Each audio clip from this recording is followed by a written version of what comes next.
KPK ya. Kemudian yang kedua adalah penyelidikan. Penyelidikan di sini adalah upaya polisi atau petugas dalam mencari dan menemukan apakah ada tindak pidana yang terjadi atau tidak. Jadi setiap aduan atau setiap laporan yang masuk itu belum tentu termasuk tindak pidana atau belum tentu termasuk dalam tindak pidana ya. Misalnya dalam penyelidikan ini adalah masalah utang piutang.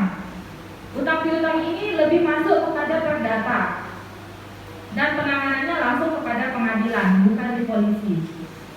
Sedangkan penipuan itu termasuk dalam tindak pidana. Penipuan penggelapan itu termasuk dalam tindak pidana. Yang kemudian yang ketiga adalah penyidikan. Penyidikan di sini adalah upaya dalam menemukan bukti-bukti untuk menemukan tersangka. Contohnya adalah membuat berita acara pemeriksaan saksi, kemudian penyitaan barang bukti. Penyidikan dapat dilakukan jika hasil penyelidikan menunjukkan adanya tindak pidana. Kemudian selanjutnya adalah penuntutan. Ini dilakukan oleh pengadilan. Yang kelima adalah eksekusi, pelaksanaan putusan pengadilan. Selanjutnya yang kedua adalah strategi perbaikan sistem.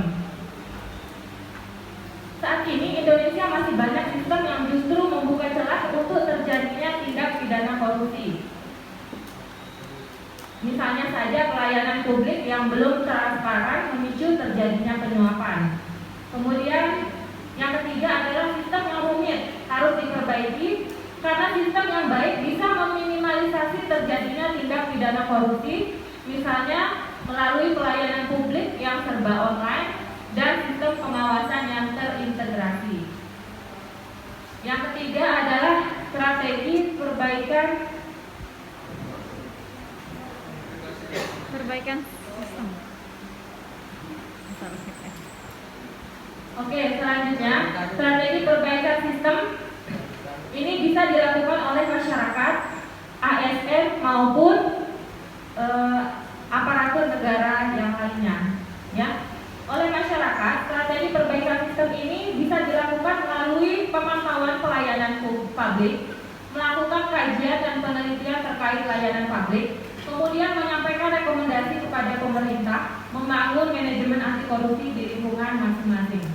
Sedangkan ASN, tindakan-tindakan yang bisa dilakukan dalam perbaikan sistem ini adalah melaporkan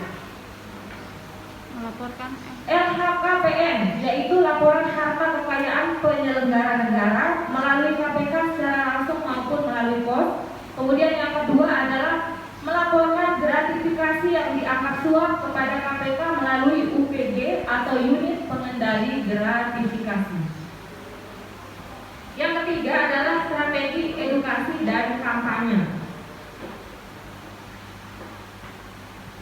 Edukasi dan kampanye di sini maksudnya adalah strategi pembelajaran pendidikan anti korupsi dengan tujuan membangkitkan kesadaran masyarakat mengenai dampak korupsi, mengajak masyarakat untuk terlibat dalam gerakan pemberantasan korupsi, serta membangun perilaku dan budaya anti korupsi.